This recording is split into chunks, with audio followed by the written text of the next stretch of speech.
क्या कांग्रेस पार्टी ने आतंकियों को बचाया था? जो प्रधानमंत्री नरेंद्र मोदी ने आरोप लगाया, क्या कांग्रेस पार्टी ने आतंक का तुष्टीकरण किया और आतंकवाद को वोट बैंक बनाया? गुजरात में जब हमले हो रहे थे, इसको लेकर डिबेट करेंगे। नलिन कोहली, भारतीय जनता पार्टी के राष्ट्रीय प्रवक्ता, इस वक्त मेरे साथ लाइव हैं। हर्षवर्धन त्रिपाठी जी मेरे साथ इस वक्त जुड़ चुके हैं। नलिन भाई बहुत बहुत स्वागत। हर्षवर्धन त्रिपाठी जी बहुत बहुत स्वागत। अजय झा जेडीयू से हैं। कमरू चौधरी मेरे साथ हैं, कांग्रेस पार्टी का पक्ष रखेंगे। और मेरे साथ ऑल इंडिया एमआईएम से भी मेहमान हैं, फरहान साहब है मेरे साथ। फरहान भाई बहुत बहुत स्वागत आपका ऑल इंडिया एमआईएम से, आप सबका स्वागत। लेकिन नलिन कोहली जी, आपसे शुरू कर रहा हूं। कांग्रेस ने आतंकवादियों को छुड़ाने में अपनी पूरी ताकत लगा दी थी। पहले प्रधानमंत्री नरेंद्र मोदी का एक बार बयान सुना दे नलिन भाई, फिर आपके पास आऊंगा ताकि हम संदर्भ समझें क्यों डिबेट कर रहे हैं। प्रधानमंत्री नरेंद्र मोदी का बयान सुना दीजिए एक बार। गुजरात चाहता था कि आतंक का ये खेल खत्म होना चाहिए। भाजपा सरकार ने यहां गुजरात में आतंक के स्लीपर सेल पर बड़ी बारीकी से कार्रवाई की। यहां हम गुजरात में आतंकियों को पकड़ते थे, उन पर कार्रवाई करते थे, लेकिन साथियों, कोई भूल नहीं सकता कि कैसे तब दिल्ली में बैठी कांग्रेस सरकार आतंकियों को छुड़ाने में अपनी पूरी ताकत लगा देती थी। हम कहते रहे कि आतंक को टारगेट करो, लेकिन कांग्रेस की सरकार आतंक को नहीं, मोदी को टारगेट करने में लगी रही।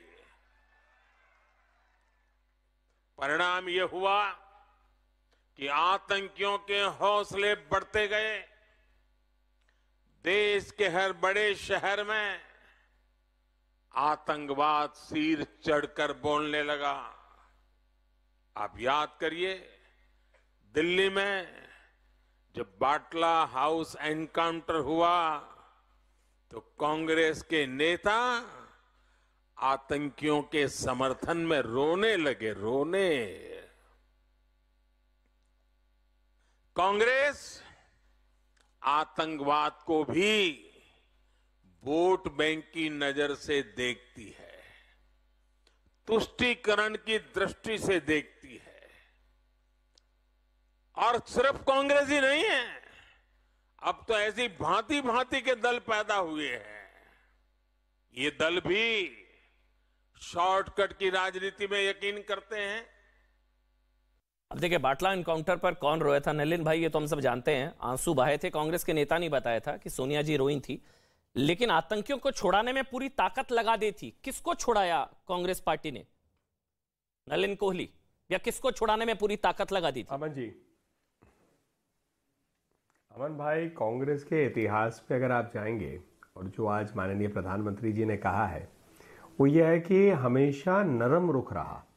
अगर मैं आपको एक और उदाहरण दूं तो इशरत जहां केस पे जाइए, जहां पर हेडली ने वहां यूएसए में कहा था कि ये एलईटी की ऑपरेटिव है, लेकिन यहां देश के अंदर में पूरा प्रयास किया गया कि नहीं, वो देश की बेटी है, आतंकवाद की बेटी नहीं है।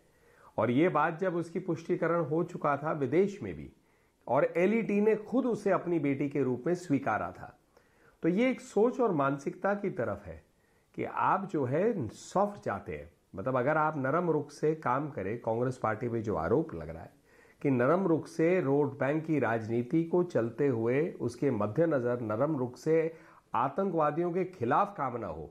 आप देखिए, राहुल गांधी जी ने स्वयं इस बात को कहा था कि भगवा आतंकवाद, सैफरन टेरर, ऐसी बात कभी थी नहीं।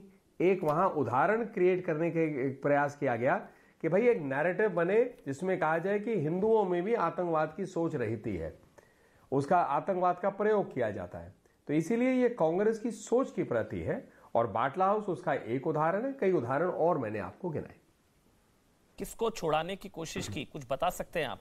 मतलब समझौता में, मालेगांव में, हैदराबाद मक्का मस्जिद ब्लास्ट में। अच्छा, आरवीएस मणि हाथ खड़ा कर रहे हैं क्योंकि वो उस वक्त गृह मंत्रालय में अंडर सेक्रेटरी थे, क्योंकि उस पीरियड में, हाँ, उसमें गृह मंत्रालय में थे और मैंने उनको प्रोग्राम पे देखा, इसलिए मुझे लगा कि वो इस पर जरूर पुष्टिकरण आराम से। मणि साहब, आप बता दीजिए।